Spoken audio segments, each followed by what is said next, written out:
Michigan fans don't often agree on everything, but I think one thing we all agree on is the program is not where it needs to be. I think most people agree that Michigan needs a new coach. So, before I get into my top 10 candidates, I've got 5 prime ones and 5 fallback options. I want to know, who do you want to be Michigan's next head coach? And if you're one of these people who are still holding on to the Jim Harbaugh train, you can say Harbaugh, but you better back it up with some reasoning other than just he's a Michigan man. Because if he attended any other school, I don't think there's any way you'd think it'd be a good idea to bring Jim Harbaugh back after this season. Let's get into my number 5 candidate, and we just saw him a few weeks back. It is Tom Allen at Indiana. Just some late-breaking news as we published this video. Their quarterback, Michael Penix Jr., out for the season, it seems, is the reports. But Tom Allen has turned Indiana into a very solid program. And I think if the top 4 guys on my list say no, then he's a nice number 5 candidate. He likes Michigan men. His offensive coordinator is a former Michigan quarterback. His running backs coach is a former Michigan running back in Mike Hart. And I think Tom Allen is someone Michigan should certainly consider if these top 4 guys don't come to Michigan. But one thing to note, he's making $3.9 million a year. Okay, big-time salary for an Indiana football coach. I think it's actually their highest ever by almost double. But he has a $20 million buyout, $20.5 million buyout. That is insane. That's pretty big. I don't think Michigan could pay that realistically. So there would have to be some sort of negotiation between Michigan and Indiana. I don't know if it happens, but he's got a huge buyout from the contract he signed last year. And from looking at the coaching contracts around the country, he's got one of the higher buyouts in America. Nick Saban, Jimbo Fisher, a few others have bigger ones, but $20.5 million, that is pretty big money. So Tom Allen, my number 5 candidate. Now, I want to point out this tweet before we get into my top 4 candidates. Don Thomas, friend of the program, but I don't agree with this take. Michigan's culture ruined Jim Harbaugh's coaching tenure. Don, love you, man, but coaches make their own culture. How do I know this? Nick Saban went into a disaster zone in Alabama, had him undefeated year 2. Jim Harbaugh came into Michigan. He was a play away from, competing for a Big Ten title. You don't drop that punt against Michigan State. You're right in the business in 2015. 2016, they were the number 3 team in the country the last weekend of the year. So coaches make their own culture. Don't tell me that something to do with boosters or alumni or the school president has anything to do with Michigan having 3 walk-ons playing the defense in big-time drives against Penn State, with Michigan not being able to field a quarterback this season at all, with Michigan needed transfer quarterbacks to rely on, the last few years under Jim Harbaugh. Don't tell me anything other than the coach himself has anything to do with the issues that are plaguing this Michigan football team. The culture did not choose to run off players that are starting for other schools. The culture did not run off or did not forget to recruit defensive tackles and cornerbacks for the last couple of years. The culture didn't bring in your recruiting coordinator. He was a complete schmuck, Matt Dudek. So that is my thoughts on that, Don Tomic. I think coaches make the culture, not some university thing. If you got a right culture, you're going to win no matter where you go. Number 4 on my list is Luke Fickell. One-time Ohio State head coach in 2011, led them to a 6-7 record in a very disastrous year. He was forced into the job after Jim Tressel was kind of pushed out in May of the year. He only had the role for about 6 months, from May until when they hired Urban Meyer at end of November, early December 2011. So Luke Fickell, number 4 on my list. He's at Cincinnati. 2 11-win seasons last couple of years. He's in the top 6-7 in the country in 2020. He's got an outshot chance at the playoffs at Cincinnati. This is some big-time stuff at Luke Fickell. Brian Kelly was there, right? There was another coach, I'm forgetting his name. He's the Tennessee coach who's now at Alabama as an assistant coach. He was at Cincinnati, but no one has taken it to the level of Luke Fickell. $3.4 million salary, so $3.5 million almost. $4 million buyout after January 1st. $4 million buyout before January 1st, 2021.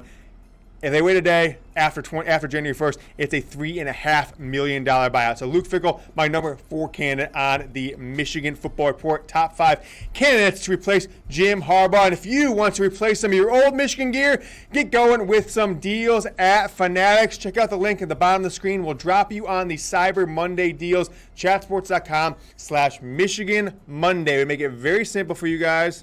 No need to complicate things. Chatsports.com/Michigan Monday. We'll drop you on the sale page. We got these 2-pack little sweatpants and t-shirts. You can wear them to bed. We got the long sleeve tee, Michigan stuff, all kinds of Nike gear, all kinds of Jordan gear. Toss that long sleeve on there, Sam. Get it on there. All kinds of stuff on this page. Jerseys, shoes, polos, sweatshirts. Awesome day to buy gear if you've got a Michigan football fan in your life who, like me, is kind of bored with the program, but you're not going to just throw the whole program away. They'll be back hopefully in the future, especially if we get the right coaching candidate. So jump ahead of the line and get some great gear on sale, and don't be paying full price when Michigan gets the right man at the head coaching position. Before we jump into my top 3 head coaching candidates, I did want to talk about 5 candidates that if everything went bad, if everybody said no, these are some guys that Michigan could look at if all these top candidates said no. Lance Leipold. Who the hell is that? Head coach at Buffalo, 56 years old, 6 national championships in D3 when he was at Wisconsin. What's the name of the school? Wisconsin Whitewater. 109-6 record, 6 D3 national titles in 8 seasons with there.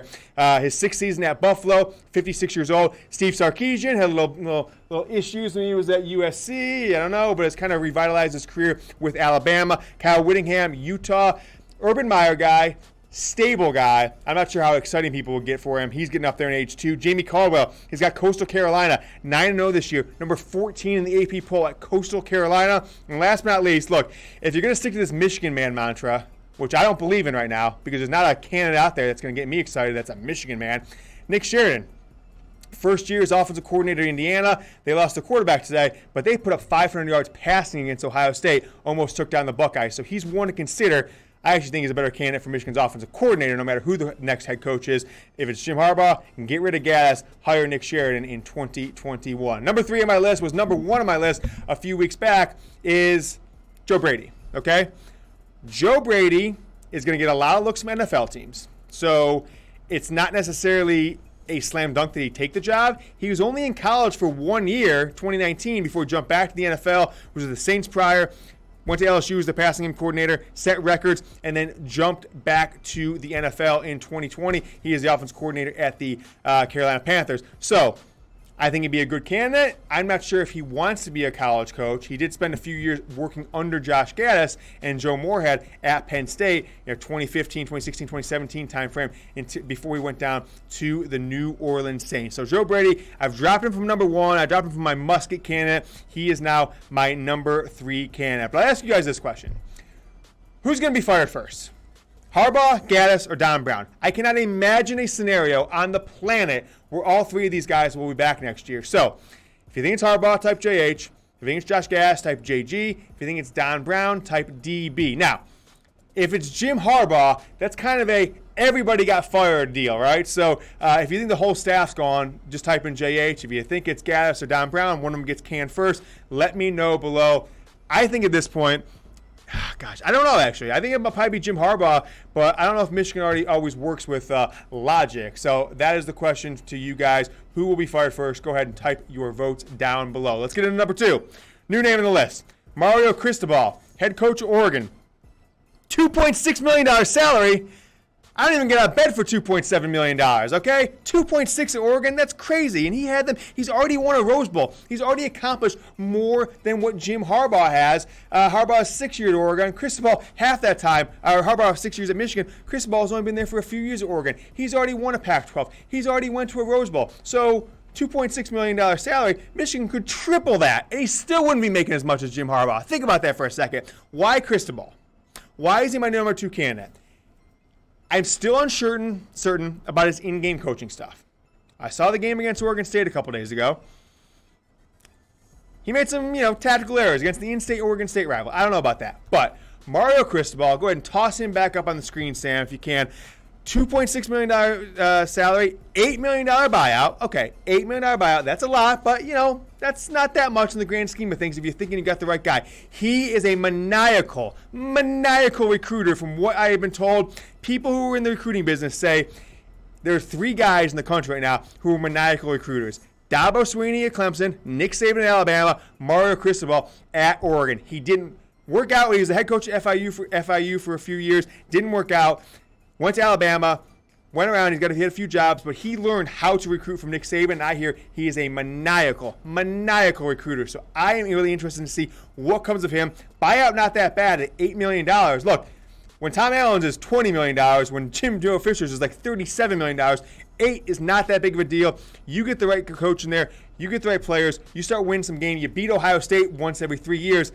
That $8 million is chump change. So I don't know about you guys. I think that's money worth spent if you can get a maniacal recruiter who can lock down Michigan, who can get some recruits from Ohio, who can be a player in the Midwest from a recruiting standpoint. I like Mario Cristobal, but he is not my number one candidate. Before I tell you about my number one candidate, do want to ask you guys to make sure you follow me on Twitter and let me know you're an MFer. What's an MFer, James? You're an MFer. An MFR, Michigan Football Report, the letters of the show. It just happens to make a little cute little acronym. You MFers, if you're a Michigan Football Report viewer, if you're a subscriber, go ahead and follow me on Twitter at James Yoder. I'm super active.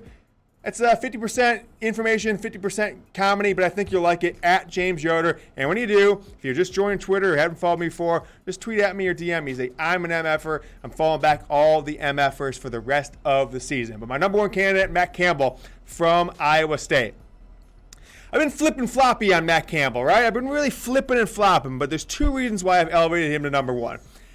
Number one, I have heard from sources in the agent game, right? What's the agent game? People who represent coaches, people who are agents. I've got a few contacts out there I've made over the years. Give me a lot of information regarding Michigan football. One of the reasons I was the first one to break Jim Harbaugh to Michigan when he came over 5 years ago.